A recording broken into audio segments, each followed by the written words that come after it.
Si tu as déjà acheté un café à 5 $ chez Starbucks, tu es un putain de faible. Si tu as déjà dans ta vie acheté un putain de café à 5 $ chez Starbucks, tu es un putain de faible.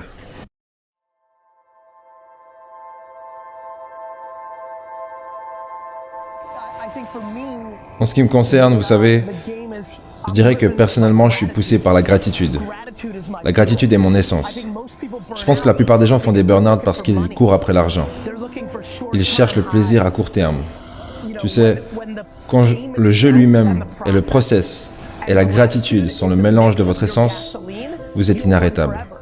Et quand le but est d'obtenir une montre, ou d'acheter une nouvelle maison, ou encore d'acheter une nouvelle paire de Yeezy, vous êtes foutu. Et du coup, je vois beaucoup de gens courir après la gratification court terme. Genre, je veux avoir cette fille, je veux avoir ce mec, je veux avoir cet avion, je veux cette voiture. C'est juste pas maintenable. Mais quand t'es là, genre, je ne peux pas croire que je suis en vie. Merci infiniment. Et oh mon Dieu, je me réjouis de me lever et de me battre, et d'avancer, et d'essayer de gagner. J'aime le jeu. À ce moment-là, vous êtes instoppable.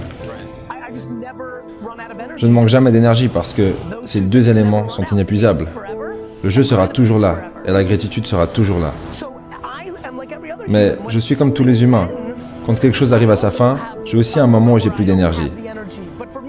Mais pour moi, le jeu d'essayer de devenir un entrepreneur à succès et le jeu d'être reconnaissant, que j'utilise comme le système d'opération de mon esprit, est un gain infini. Tu sais ce qu'il en est?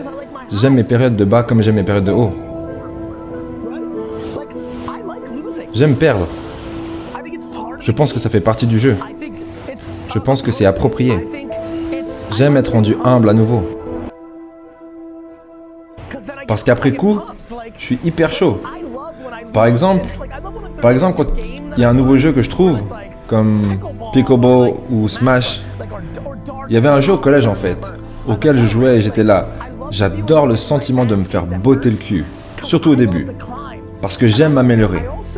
Je ne suis pas, en fait je dirais je suis énormément dans ma propre tête. Donc je pense que beaucoup de gens galèrent quand ils perdent parce qu'ils s'inquiètent de savoir qu'est-ce que les gens autour d'eux pensent. Et moi je suis là, j'en ai rien à foutre de ce que les autres pensent. Je veux dire, ils sont aussi galères que moi pour d'autres trucs. Je suis dans ma propre tête. Mais je voudrais quand même dire ça. La chose qui me préoccupe le plus, c'est la santé et le bien-être des 10 personnes qui me sont le plus proches.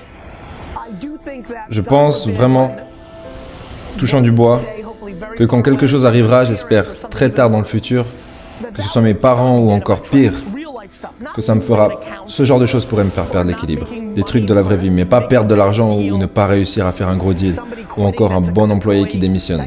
Ça ne peut pas m'arrêter, ce n'est pas assez signifiant. Tu sais, je pense que personne ne fonctionne comme moi. Chacun a son propre fonctionnement. Mais pour répondre en premier lieu, je dirais, vous devez trouver une façon de sincèrement vous aimer pour vos forces et vos faiblesses. Certaines personnes sont tout simplement magnifiques. Par exemple, il y a environ 32 gars ce soir ici à Dallas qui vont être draftés et qui sont remarquablement athlétiques. Tu sais, en tout cas, c'est pas mon cas. Mais c'est ok, parce que par exemple, je sais vendre et je suis un bon type. Et à mes yeux, ce que j'ai envie de dire aux gens, c'est que le jugement que vous placez sur vous-même a été créé à travers une combinaison entre votre ADN et votre éducation. Et vous avez besoin de passer du temps avec des gens optimistes et positifs, qui ne vous jugeront pas, pour vous libérer de vos habitudes mentales. Un verre à moitié plein, c'est vraiment une façon horrible de... Non, en fait, je veux dire, un verre à moitié vide, c'est vraiment une façon horrible de vivre la vie. Je veux dire, regardez tout ce qui vous entoure et être pessimiste, c'est la pire chose qui puisse vous arriver. Et vous devriez faire tout ce qui est en votre pouvoir, que ce soit d'aller consulter, que ce soit de changer d'amis, que ce soit de brusquement vous réveiller un matin et décider de partir au Pérou pour le reste de votre putain de vie. Quoi que vous deviez faire pour sortir de cet endroit où vous devenez négatif, c'est une solution que vous devez trouver. Écoutez, je ne suis pas médecin, mais que vous ayez besoin d'être sous médicaments ou autre, je pense que mon plus gros point, c'est les gens avec qui vous passez du temps et les gens que vous consommez. Si vous passez tout votre temps avec des amis pessimistes, vous êtes gravement dans la merde. Si vous écoutez les nouvelles tout le temps, vous êtes gravement dans la merde. Point. Globalement, sur les 7,7 milliards de personnes sur cette terre, vous n'êtes pas fantaisiste, vous êtes faible. Un café à 5 $. Mais allez vous faire foutre. Donc moi je veux pas entendre des gens qui commentent ou qui parlent dans mon dos. Vous vivez des putains de... Mais 99% des commentaires que je reçois viennent des pays les plus riches au monde. Mais allez vous faire foutre. Quoi? Qu'est-ce qu'il y a? Les parents de ton meilleur ami lui ont acheté une BMW et pas toi? Espèce de petite merde fébrile. Je ne supporte pas ça. C'est totalement ridicule. Et ils sont là à être fâchés contre leurs amis parce que leurs parents ont payé le voyage à Coachella, mais pas eux, ils ont dû travailler pour ça. Mais putain, ils vont à Coachella.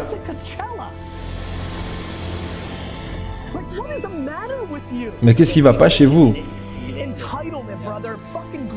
Croire que tout est dû. Croire que tout est dû, putain. Vous êtes tous des capricieux. Personne n'a de quoi se plaindre. Presque personne. À part si t'es le pire humain sur Terre, sur le barème des 7,7 milliards de personnes qui existent, et que tu vis dans une cage, en étant esclave, dans un endroit où personne peut te trouver. À moins que tu sois cette personne, arrête de te plaindre.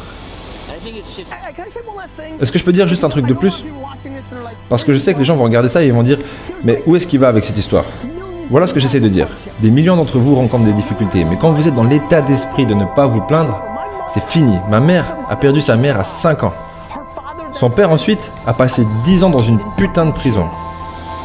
Elle a vécu en Russie soviétique. Et elle ne s'est jamais plaint. Même pas une fois. Je n'ai juste pas le temps pour tous les autres.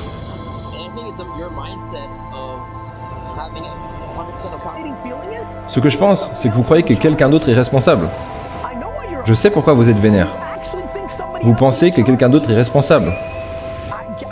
Je comprends. Perso, je ne crois pas que qui que ce soit responsable.